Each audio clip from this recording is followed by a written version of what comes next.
అందరికీ నమస్కారం. మనకు సుదర్శన చక్రం ఎంత పవర్ఫుల్లో ప్రతి ఒక్కరికి తెలుసు. శ్రీకృష్ణ భగవాని చేతిలో ఎప్పుడు తిరుగుతూ ఉంటుంది, మహావిష్ణువు చేతిలో. అలాంటి సుదర్శన చక్రం గురించి మనం శ్లోకం రోజు చదువుకుందాం. ధర్మాన్ని రక్షించి అధర్మాన్ని అణగదొక్కే సుదర్శన చక్రం పవర్ఫుల్.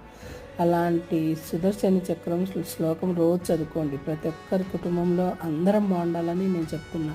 ఈ సుదర్శన రక్షా కవచంలో మనందరి జీవితాలు ఆరోగ్యం, ఆయుష్ సమస్యల నుంచి మనల్ని రక్షించడానికి, అలానే మానసిక ప్రార్థన. ఈ మానసిక ప్రార్థనలో ఎంతో అద్భుతం ఉంది. ఈ అద్భుతం ప్రతిరోజు చదవాలి. ఎందుకంటే ఒకరికి హాని చేయకూడదు, ఒకరి వల్ల మనకు హాని కాకూడదు. సర్వత్రా సర్వవేళలా స్వామి రక్షగా ఉండాలని చెప్తుంది ఈ మానసిక ప్రార్థన.